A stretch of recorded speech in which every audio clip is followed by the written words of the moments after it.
민중의 소리 이완배 기자 함께하겠습니다. 이완배 기자님. 네, 안녕하십니까? 예. 자, 경총의 송영종 부회장 이야기 해주셨는데 이 양반이 결국 잘렸어요?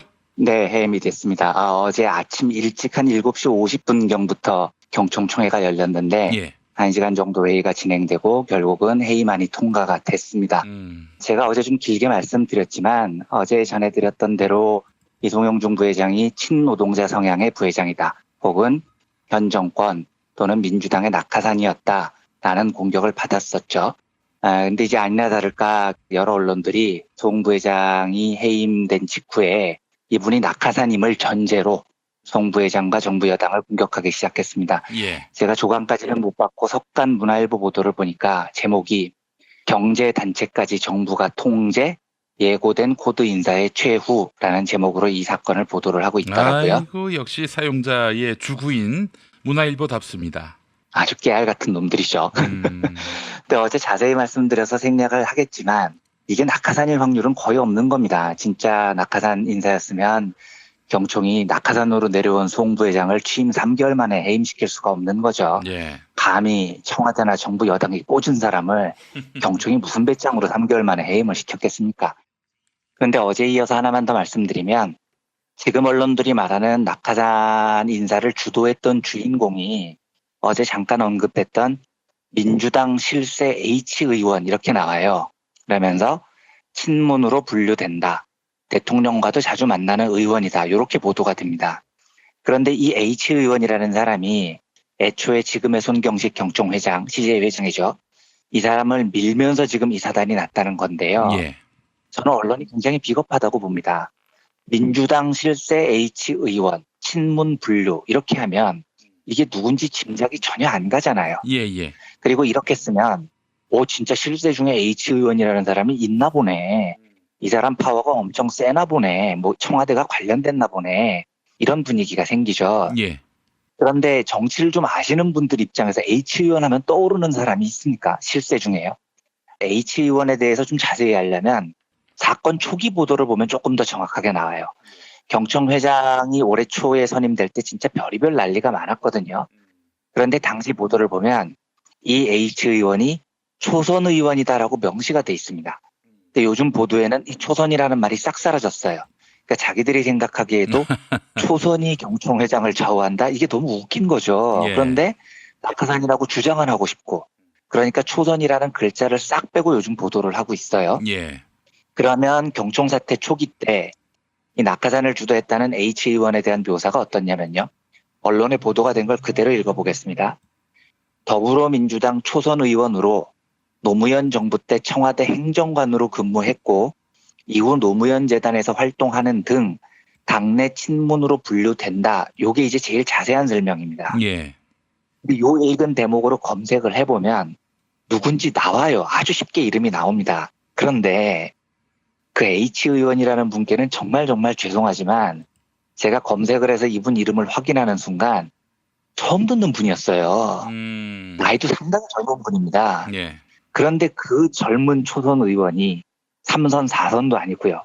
그 사람이 경총 회장을 좌우한다? 이게 진짜 웃기는 이야기인 거죠. 아하.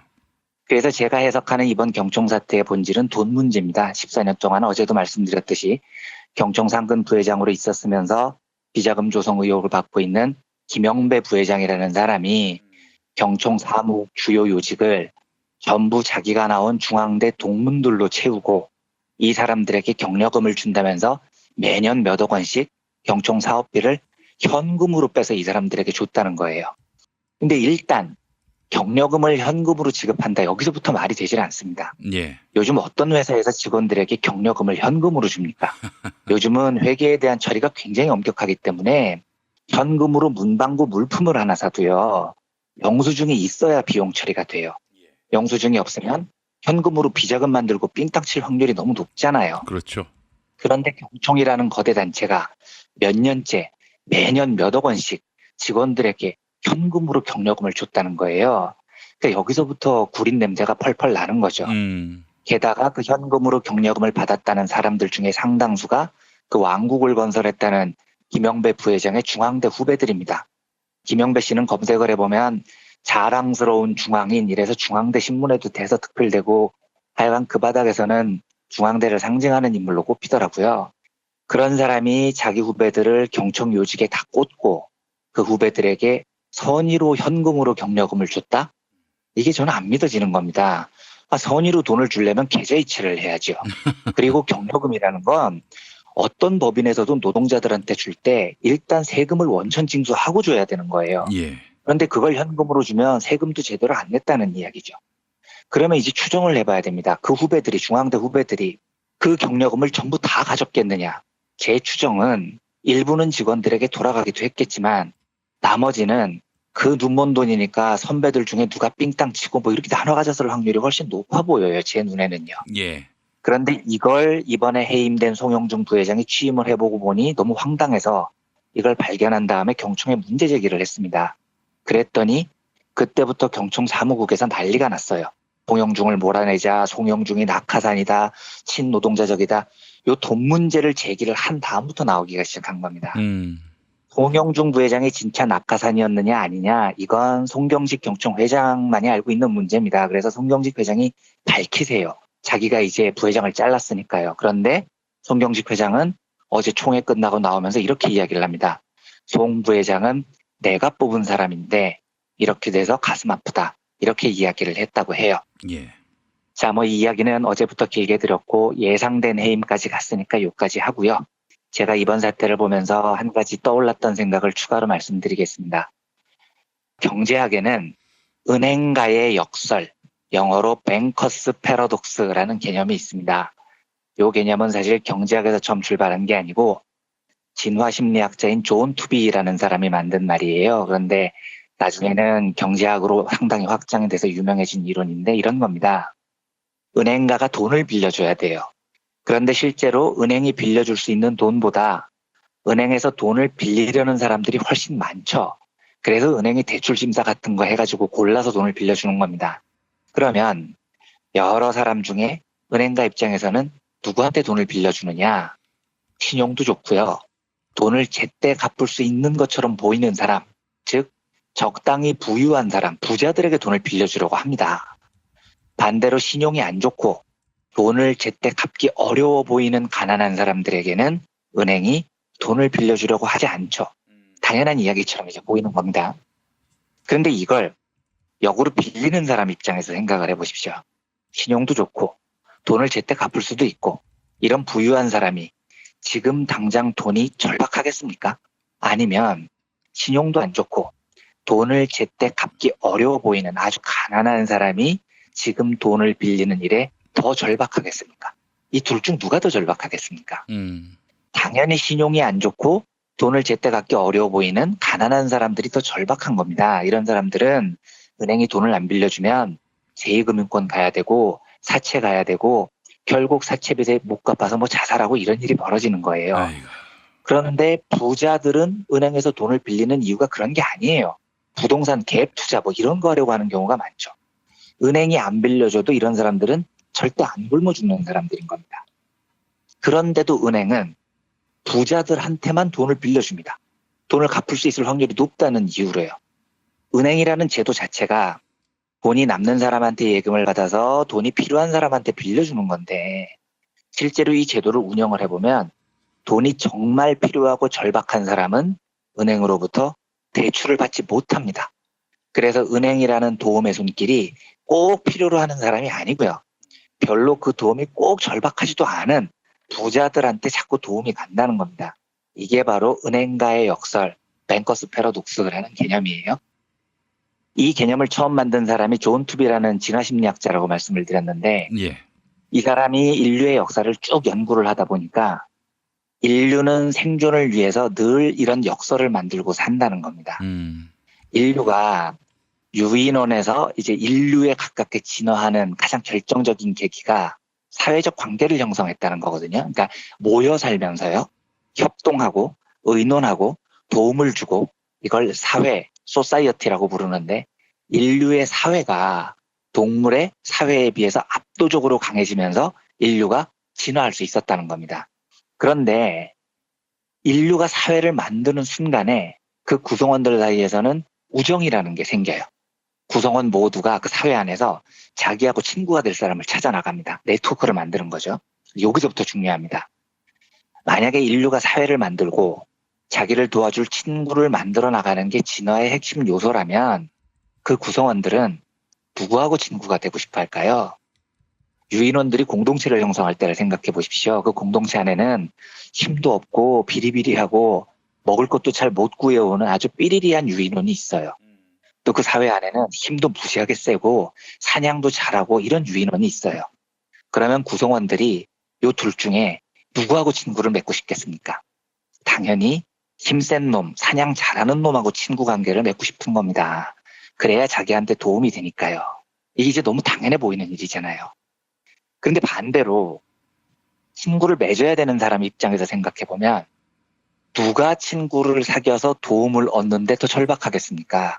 힘세고 사냥 잘하는 유인원이 친구들 도움이 더 절박하겠습니까? 아니면 힘도 없고 먹을 것도 잘 못 구하는 삐리리한 유인원이 친구들 도움이 더 절박하겠습니까?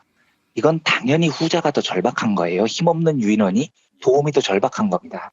그런데 실제로 사회를 딱 구성해 보면 누구한테 친구들이 많이 생기느냐?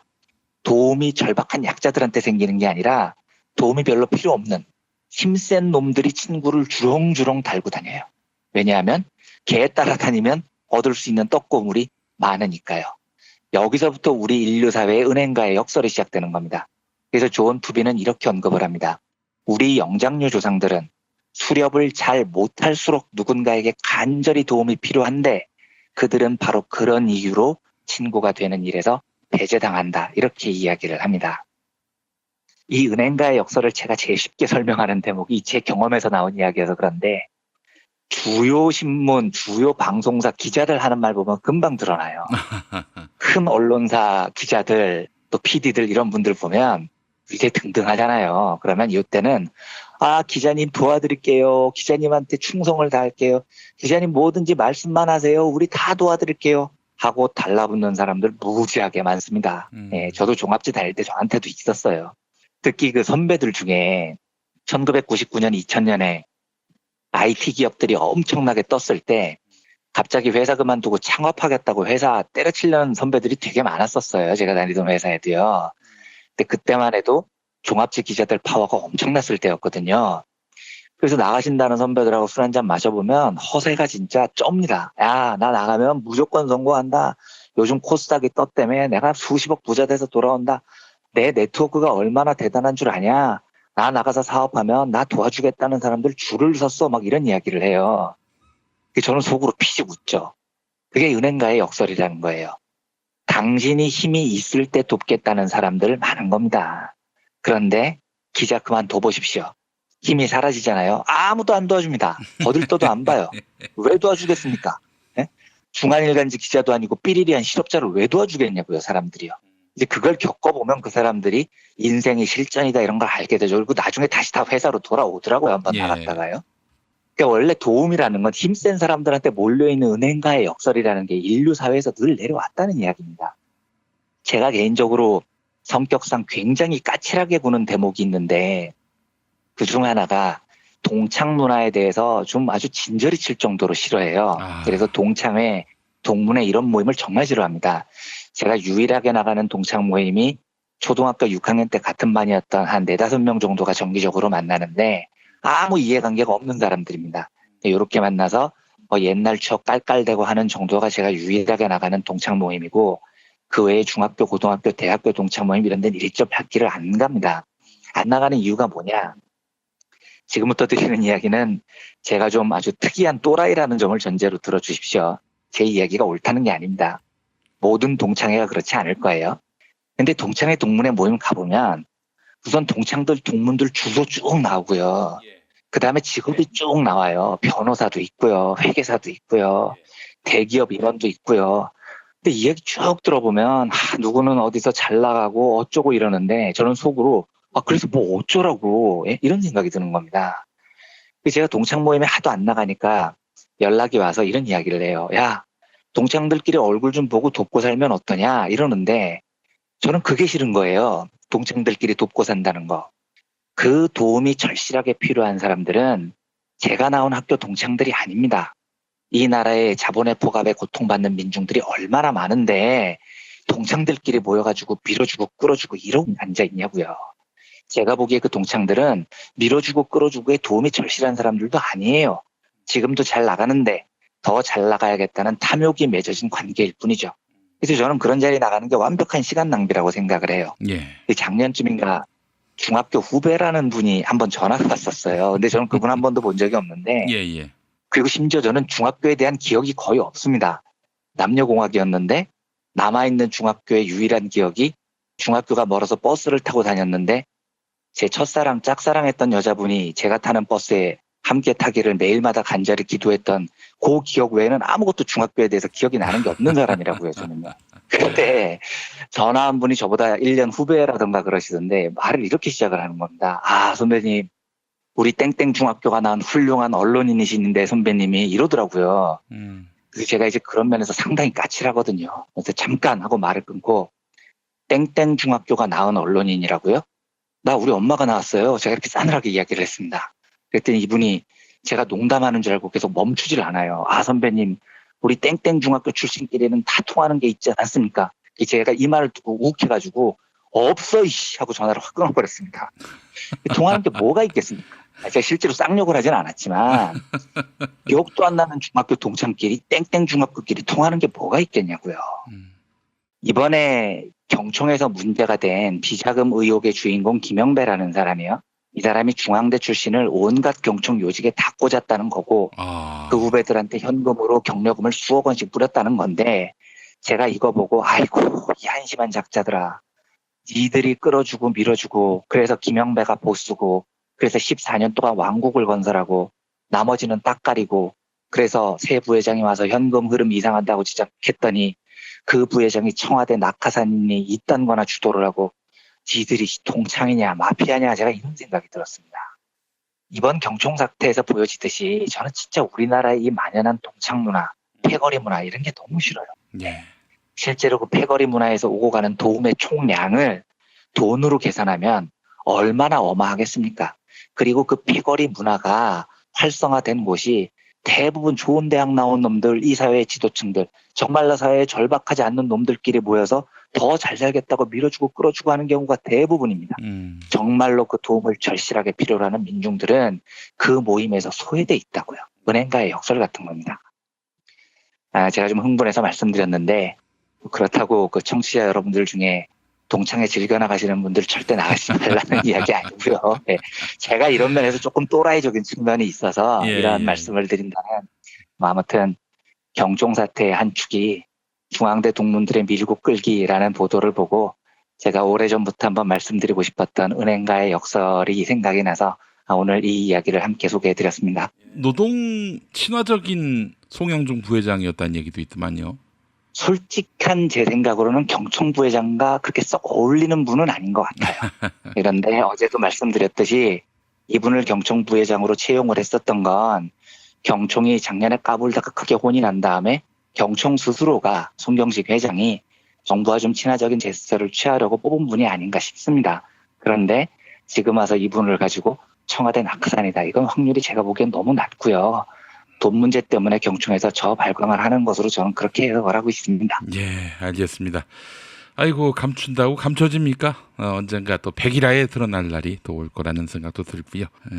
우리 뭐 감추는 게 많다라는 자인과도 같은 송 부회장. 그러니까요.